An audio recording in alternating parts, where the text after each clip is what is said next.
Nothing in this world comes without a side effect. Yes. Anxiety, depression, they have a lot of overlap of symptoms. Most of the time, the patients who have anxiety symptoms do not reach out to a psychiatrist. A lot of stigma, there is a lot of resistance, there's a fear that is set in their mind that once it has happened, it may happen again. So the symptoms are very similar to heart attack. Helpless, hopeless, worthless. The three trio. As we know, steroids are not really helpful. Anxious, avoidant personality. So they are more susceptible. Introvert kind of person. Yes. There is a part of isolation, fear, avoidance. The first thing what the doctor will do is just start prescribing you medication. Conditions like ADHD, learning disability. It's a triangle. It is about your thoughts, feeling and action. A lot of sugars lower your energy.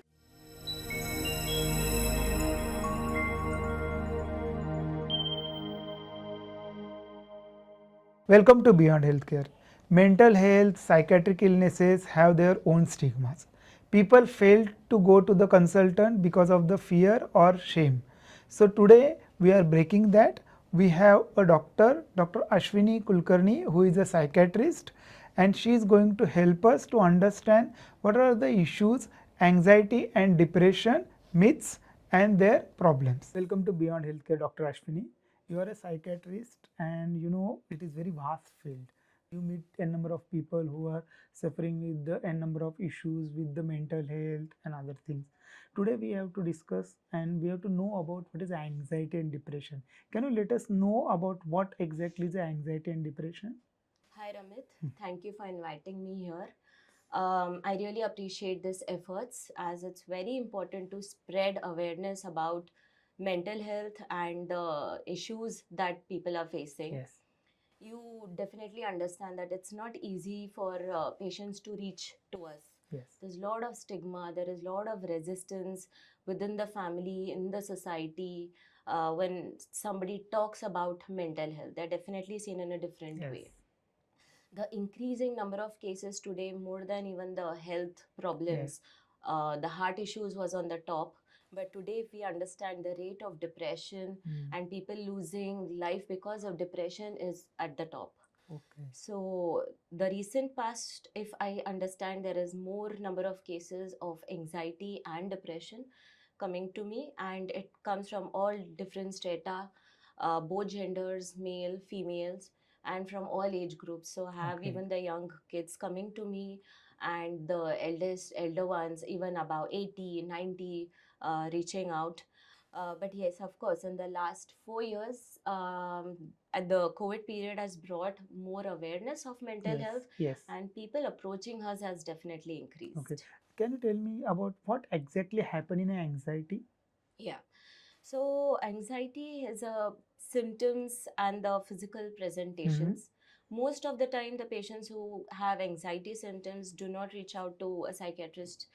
They first go to their family physician, they go to cardiologist, they go to a neurologist, orthopedic, and after going to multiple doctors, getting multiple investigations, finally reach out to us. Okay. So most of the times the symptoms are of increase in heart rate, chest pain, there is muscle tension, there is body ache, and they have multiple physical symptoms. Basically there's a lot of inner restlessness that they experience.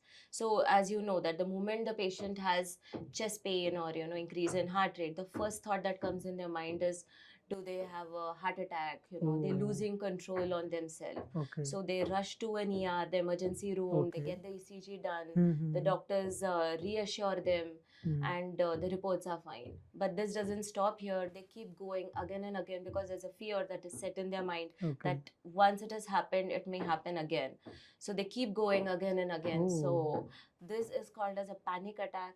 And it's an attack similar to, the symptoms are very similar to heart attack. But when we examine all the investigations, it's normal. But then they constantly have that fear. Is it always associated with the work pressure or anything? Actually, if you see the symptoms of anxiety is not always like there has to be some stressor and after which it has to start. Many a times I have people who come down to me and say that I don't have any pressures, everything is so fine. I have a blessed family, have a good work system, good colleagues. I have a good leisure time, but suddenly I don't know where this is coming from. Okay. So the roots to anxiety or any mental health problem is just not on particular event after which it has to come. It is to do something with the biological, it has to do with something with psychological and the social factors. So it's like biopsychosocial. In biological, when I say it is something to do with genes, the genetic loading, it is to do with the hormones, neurotransmitters.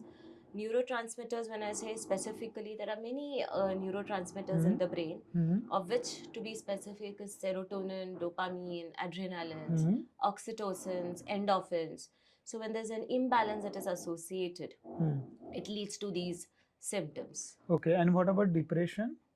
Okay, so what happens now? Again, the recent past, we are having increase in number of cases of depression, and anxiety, depression. They have a lot of overlap of symptoms. Okay. Like from fatigue to constantly being agitated, irritability. There is disturbances in their sleep and their appetite. But what happens in depression? It is increased. It's a little severe to the anxiety symptoms. So the major component what is seen in depression is persistent low mood. And the low mood is not something like today I'm feeling low, that means I'm to be diagnosed as depression. Again, I have seen patients using the word depression so easily that I am right depressed. and left. I'm depressed, I'm stressed. But no, depression is something very clinical. Yes. And it is something to do when your mood is persistently low. Right? And second is there is loss of interest in the activities they literally would enjoy few months before.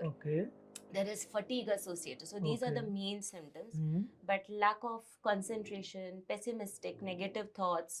Then there is helpless, hopeless, worthless. The three trio. When I say helpless means you feel helpless towards yourself, right? You feel that you are not being helpful to yourself. Then is worthless, where you feel that you are of no worth, you are not able to add value to your people, family, friends, work. And hopeless is they do not have any hope from future. Right? So it increase in severity. As I told, people are losing life. It is because of the suicidal thoughts, suicidal acts that is coming with increase in severity of depression. Okay. Does this anxiety and depression progress to the psychiatric illness in future? Basically, anxiety, depression itself is a psychiatric disorder. It comes into the diagnosis. But if anxiety is left untreated, constantly fighting, there is the other impacts that is seen where, the risk of diabetes, risk of hypertension, arthritis, other hormonal issues in women with PCOS comes in, because what happens, as I told you, there's an imbalance in neurotransmitter. So when the positive serotonin level falls down, the stress hormone called cortisol is increasing. So when the cortisol hormones are increased, that leads to the other side effects. So as we know, steroids are not really helpful, and though it gives some magical results, but long-standing high level of cortisol impacts your brain, affects your memory, affects your concentration, and impacting your immunity. Okay.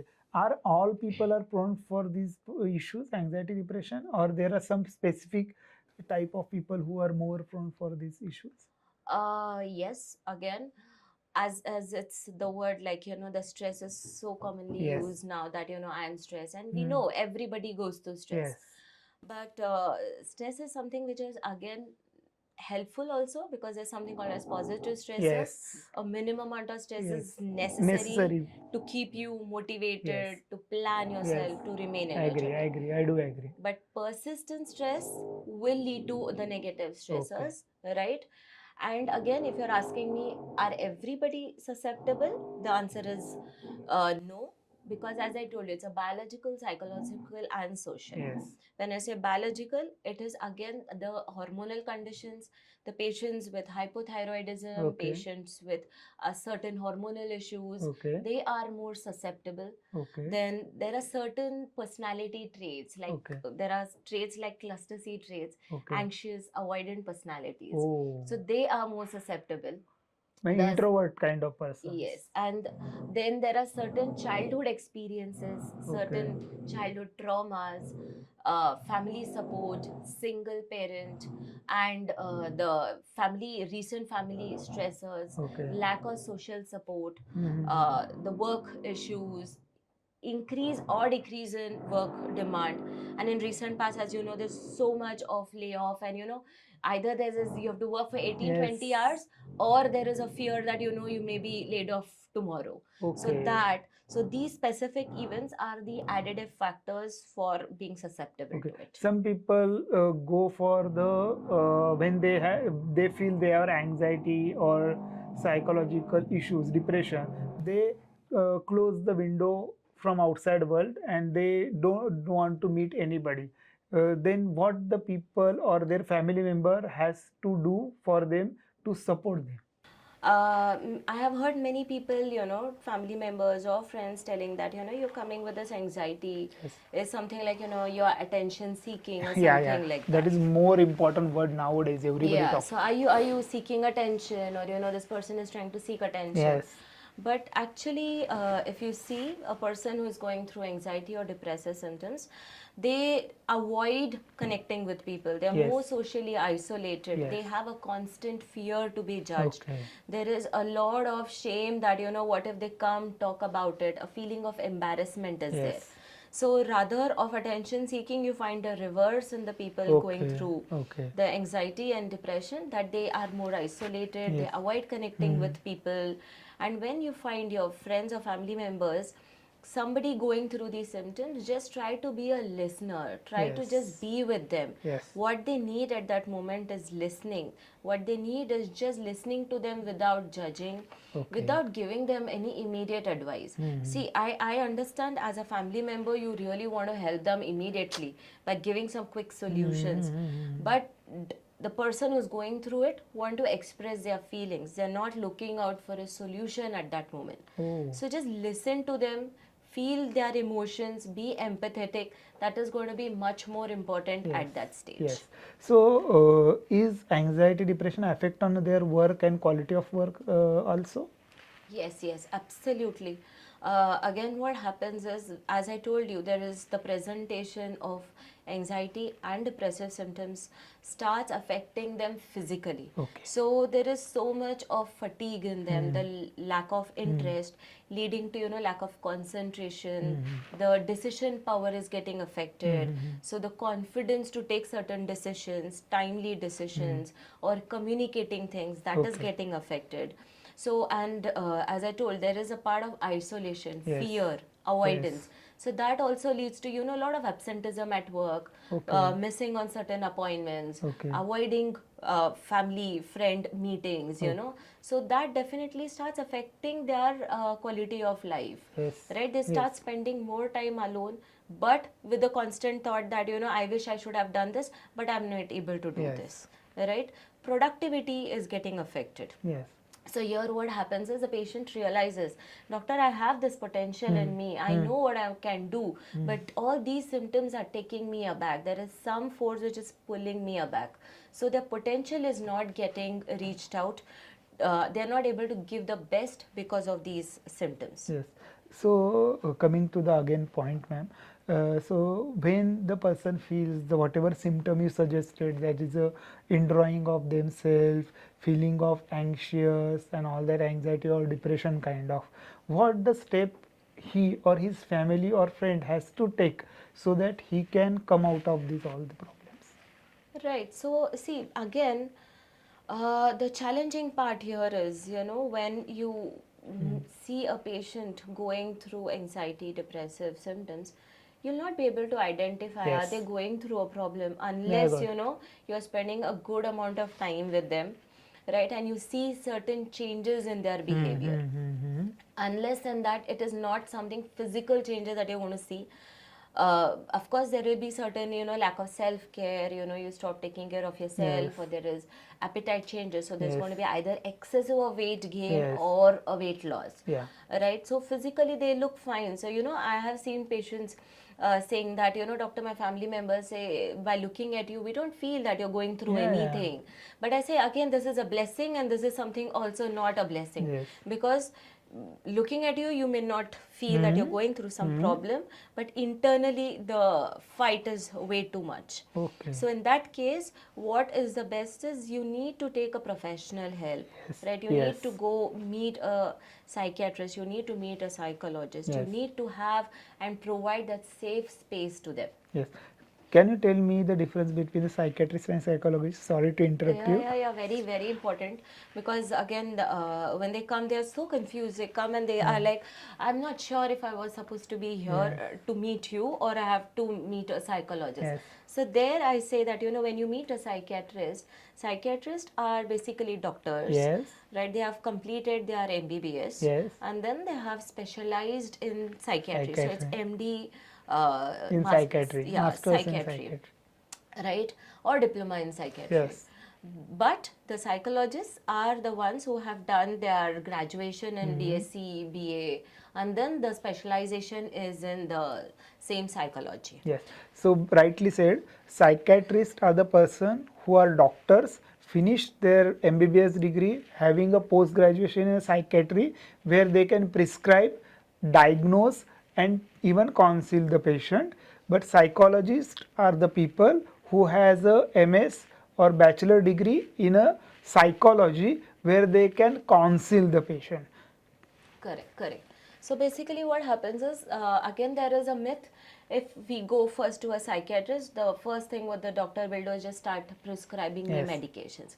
Absolutely no, not all patients who reach my clinic are given medications. Correct. We go through steps. If they are at the Ah. initial stages, just like Yes. mild, moderate level, I definitely motivate and see that they are just at Yes. the therapy level, counseling. Yes. We improve their support system. We Yes. involve the family members if possible and needed. Right, but if the severity is more, Yes. if we are seeing the duration has been longer, or there are other comorbid medical health Okay, conditions okay. where just therapy is not going to be Not of very help, helpful. right? In that situation, definitely medications play a role. Okay. Okay. Right. So here, this is very important that when they come to us, Hmm. we are not going to immediately start on medication. So Oh. this fear of of when we reach a psychiatrist and I'm going to be started on medication Yes. is again a myth. So one more important thing I have to ask. I heard about the psychometric analysis test or NLP. Can you just put a light on that? What are these things? Right. So psychometric assessment. See, the challenge again with the diagnosis of psychiatry, Yes. right? So whenever we make a diagnosis like anxiety, Yeah. depression, schizophrenia, again the patients say like, how do you know this is it? Yeah. How do you know I'm going through this? How Yes. confident are you? So like the other health conditions like diabetes or Yeah, the you can heart. take a blood test and do the Right. BP and all that. Right, so Yes. you have certain investigations, Yes. blood tests, and they can see the reports, and Yes. so they believe. Unfortunately, psychiatry doesn't have something like, I can get an MRI Yes. or I can get certain blood tests, and this is the condition. But there are certain assessment called a psychometric assessment, which helps in the diagnosis, where there is, again, patients are not very clear. They are not communicating, but other family members or their performance is being seen. Okay. Maybe patients are not able to identify their own symptoms. In such cases, there is something called as a psychometric assessment. Okay. Psychometric assessment is not only for the diagnosis of a disorder, it's also for personality assessment. Okay. It is also for assessment for the IQ. It is Yes. also for children, those going through academic issues. Yes. Conditions like ADHD, learning disability. Okay. This assessment definitely helps us to identify the diagnosis, and Yes. from there the plan of treatment is much more proper. Actually, you trigger me more for a question. What happens in that test? Can you just little bit tell me? Okay, so usually the assessment is done by psychologists, Okay. right? There are psychologists, MPhils who are trained in this, Yes. right? And so there are certain, there are a set of questionnaires, Okay. there are certain tests, some questionnaires are like, for 15, 20, or Yes. some can be many more, like almost 100. Yes. So when they go through that, then there is certain ratings, Okay. certain scorings, Okay. and based on that comes the assessments. Okay. Right. And about NLP? See, again, Neuro-linguistic yeah, again, that is coming up a lot. Yes. And that comes under the psychotherapy Yes, techniques, yes. right? And psychotherapy techniques, like, you must have heard something called as CBT, Yes. REBT. What is CBT? Again, it's something on the talk therapy sessions. Yes, that is a cognitive behavior therapy. Right. Yes. So again, to be very specific here, so when the patients go for therapy, Yes. there are certain family, friends, Hmm. so they're like, what happens there? You're going and you're talking to the therapist just talking to you, so they're just talking, so you come and talk to me only, why do you want to go and talk there? Yes. But here we need to understand that the psychiatric issues is not just about talking about it, Yes. right? It is just not about feelings. Yeah. It is to do something about their thoughts. It is something to do about their behavior. Yes. It's a triangle. It is Yeah. about your thoughts, feeling, and action. Oh. Right? So either of it, when it is disturbed, it reverses the situation. And the therapist helps to actually bring an alignment in this triangle. Wow. Helps to reflect their thoughts. Yes. Help to restructure their negative thoughts. Because anxiety, depression specifically, the common part of both is of the negative, the negative thought patterns. Something of, there is lot of ruminations, there is catastrophizing, Oh. there is like black and white Yes. thought, right?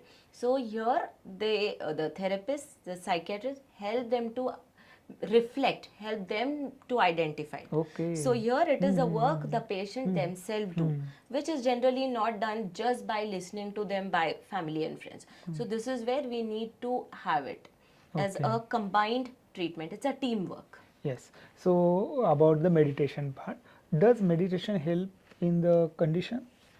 Meditation, yes. Because nowadays there are a number of schools are open and people thought that they will go there and treat their issues. Does yes, that help yes, us? yes. Again, as I told, treatment for the any psychiatric condition is just not focusing on one particular area, right? It is a combination. Yes. If there is a need, then the medication would be given. Okay. If not need, just the counseling therapy sessions. And the third part, which plays a very important role, is lifestyle modification. Yes. What comes in the lifestyle modification is a good, healthy appetite, diet.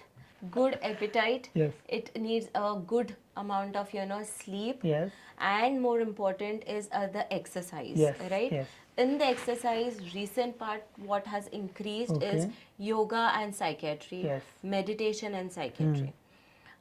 Meditation, very effective, Yes. very important Okay. for healing, for recovering. But is that the only way to recover from it? Is no. Okay. Right? There are certain people who think that, I'll go for 15 days to one particular meditation center Yes. and I'm just coming out of it. No magic can happen. We need to accept it. You may feel better. I Yeah. don't deny the fact you don't feel better. Yes. But that's not going to help you to reach your deep roots. Yes. You may feel better for some months, but again it can come back. So actually mental health improvement is a multifactorial combination. Yeah, multifactorial treatment is needed. Yeah. Including the meditation, including the counseling, including the medication. Yes. But here in the meditation also, I would want to tell that again people think, doctor, I've tried meditation, but I'm not able to sit still. Okay. There are constant thoughts coming in my mind. Absolutely. Meditation is something where you will not have your thoughts stopped completely. You will have thoughts coming. Yes. Just keep observing the thoughts. Yes. So there is no meditation where you will not get thoughts because the brain is Okay. constantly functioning. Yes. So we need to accept that fact. Yes. That is where sometimes I see patients giving up on the efforts to continue to meditate, thinking I'm not able to focus. Okay. That comes gradually as your thoughts are surfacing and you are observing them and you are able to gradually overcome those thoughts. Can the change of place or change of environment have an impact on the issues? Okay. Again, two ways. Okay. I have seen that sudden, promotions Yes. or sudden change in cities, Yes. countries, patients, they shift to, and that is like a positive thing, right? Going to a different place for a new growth. Yeah. But not always a new change is bringing them some positive changes. Rather, adjusting to the situation, right? The way physically you're going to take time for the water, for the light, the weather conditions. Similarly, emotionally, you take time to get adapted to that. Do agree. Right, so that is called as adjustment reactions. And again, when you're going through this issue, just moving out of the place is going to help you is no. Because after few months, you may again go through it because deep rooted is something not addressed. Yes. Right, so we need to see if the only problem is the place or the situation which was a trigger to you, then it can help. Okay. But other than that, I don't think just moving is going to be helpful. Okay. What exactly type of medicines are given if the severe grade of anxiety and depression are there? Okay, so basically the medications, they mainly target the neurochemicals, right? As I told you, the neurotransmitters are serotonin, dopamine, adrenalines. So the medications also are working in that same. Okay. And are they directly increasing that levels? No, it is something which is going to stimulate the brain to release that neurochemical. So the patient's first question is, am I going to get dependent on this medication?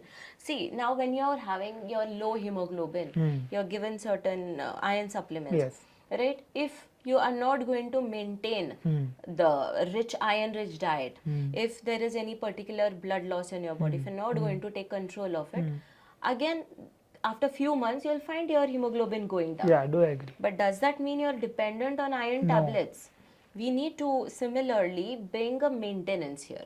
So the medication will not give immediate effects. Like today you take like a painkiller, tomorrow my anxiety is gone. Absolutely no. That is why I say there's no dependency here, because medicine effectively takes 4 weeks. In some people it even takes 8 weeks. Okay. So I definitely request the patients for good amount of patience to show some results. Overnight you do not start feeling better. It's not a magical pill. And second, the medications again are stimulating for the release of neurochemicals. You need to, after the start of medicine, gradually after 3rd week, 4th week, start with your physical exercise, start with the meditation. Only then you will be able to realize if the medication is showing any effects or no. Right? So it is affecting there. But there are certain medicine which will immediately take care of your panic attacks, like certain benzodiazepines like clonazepam. But again, those medicines should be given for a very short period. Because you take it, definitely it takes care of your panic attack, that extreme anxiety. But is that the only treatment to it? Is a no. Otherwise, there's a dependency that is attached to those benzodiazepines. And I have seen patients, when, as I told you, they don't reach out to a psychiatrist on the first stage. They first go to a physician, the general doctors, and there they're given a very low dose of medication. Like, I'm not able to sleep. Why are you not able to sleep? The deep rooted is not gone. Not able to sleep, very low dose of a benzodiazepine, and that has been just continued for years. And then they come to us because now they're dependent on it. No more they're able to sleep with that low dose. There comes the dependency, right? So rather we also work on breaking this kind of dependency. But the myth is that, coming to a psychiatrist means we are putting them on any addictive medications. Yes. So apart from medical treatment, is there any other treatments available? As I told you, the medications, then there are therapy, psychologists, and the lifestyle modifications. But for certain acute conditions, recently there is something, there are certain injections which is available, and the adherence to the treatment is a major challenge in psychiatry. So there are certain depot injections which is given, which can be taken like once in a month, where patients are not taken on a daily basis, but that slowly releases. There's something called as electroconvulsive therapy, which again works at your brain level, but it immediately helps, to get those neurochemicals in balance, which helps to overcome those extreme thoughts. Like, it is useful where patients are not ready to accept medications, where it is for a long standing condition, where there is a risk of harm to self, like suicidal, or harm to others, where they are extremely violent, agitated. So can you just explain little bit, because there is a lot of fear about the electroconvulsive therapy. Can you just let us put a light on that part? Okay, so electroconvulsive therapy, again, it is the treatment where you're using electrical energy and with a very low amount, and it is directly to stimulate your brain. That is why it is called, and it gives a subtle seizure, right? Okay. And that seizure helps to release that neurochemicals and Okay. helps to bring the balance. Okay. Right? So the major side effect which is seen with the ECT is the memory issues, Oh. but that's not like a permanent damage. It is It is temporary. a temporary thing because you're directly stimulating the Yes. brain. Right. So for some, that memory thing is also helpful Yes. because they forget of that extreme things which was there in their mind. So the recent ones. Yeah. Right, but does that mean that they're going to develop dementia? No. They'll not develop any permanent memory issues, Okay. but it helps in that immediate effects. Okay. But in some, the people, there are some places where there is a maintenance ECT given like once in a month for people who are not responding to medications or they are very susceptible to the side effects of the medications. Okay. Right, and then the ECT is given. Okay. So can you tell, just you put a point that there are side effects of medications also. Can you put a light on that? Yeah. See, any medications, if they are going to show some effects, they will show you side effects, right? I say that nothing in this world comes without a side effect. Yes. Even water in excess is not good, Yeah. right? Water, if you're going to drink more than 4.5, 5 liters, Yes. is going to, Yes. it's harmful. It affects the electrolyte imbalance. Actually. Absolutely. So I say nothing comes without side Yes. effects. So I tell my patients that if they ask me, is there any side effect, I'll definitely explain them. I don't say that there's nothing like a side effect, definitely every medicine, when it starts initially, there is heaviness of head, there is drowsy, the sleepiness is there, right? They have headaches, Okay. right? They have certain changes in the body. Yeah. There can be body aches, Okay. acidity, but again, how long? If these symptoms, the side effect persists for a longer period of time, Yes. then it is very important that you reach out to your doctor and Yes. tell. But the initial 7 days, 10 days, that is why we start with a very low dose and Okay. gradually Gradually uptitrate. increase. Because starting on a very high dose, considering the severity, again increases the anxiety in the patients because Okay. sudden stimulation in the Yes. brain. So it has to be a low dose and gradual uptitrating. Okay. In that phase, the side effects are less. Okay. Right, but in some, there are certain medication which leads to weight gain, increase in appetite, Okay. excessive of sleep. So that is where once your medications, you see any side effect or anything, please go talk to your doctor, communicate it and get the dosage changes or try to understand what can be done there. What happens is I have two extremes. Either they just keep continuing the medications Yes. because they're seeing great efforts in Yes. them and they come back after 5 years, 6 years saying, I have gained so much of weight. But who asked you to continue this medication, do right? agree. And the second one is they abruptly stop the medicine and again in 6 months they are with the symptoms. So in two extremes, come talk to the doctor, have that rapport communication. Doctor will be Correct. helping you in So these basically conditions. follow-up is very important in Follow up this. is essential, but good part what I see the recent is there are certain rules regulation that has become very strict where medicals are not chemists are not allowed to give beyond the prescribed period. Yes. With the old prescription, which is a very good thing that is really come up. Do agree. You mentioned about lifestyle, that's a diet and exercise. So can you just tell me about what type of diet patients should follow? A little bit on that part. Again, something on the junk. The junk food is something which actually lowers your energy. Okay. Lot of sugars lower your energy, right? Slows your brain functioning. So something on a protein-rich diet, right? The dry fruits, the walnuts, curds, sprouts, egg, chicken, fish, they are the ones which actually helps you in brain stimulation, helps in getting those neurotransmitters, right? Again, artificial protein supplements I really don't support a lot. I believe in more of a natural protein supplement because that is how your body is also gradually getting adapted. How long would you do or continue those artificial supplements, right? Yeah. So I say patients, when you are recovering, adapt to the changes, the physical exercises or sleep, whatever, adapt to it such a way that you can follow it for your life. Okay. Not something today I want to recover, so I'll be working out for 2 hours. Yes. But after 6 months, when you recovered and you say, now I have a lot of work and I can't give 2 hours to my Yes. workout, right? So be slow. It's okay to do it 20 minutes. Yes. But consistent 20 minutes for your life is something more important. Okay. What happened in exercise? Can you just let us know?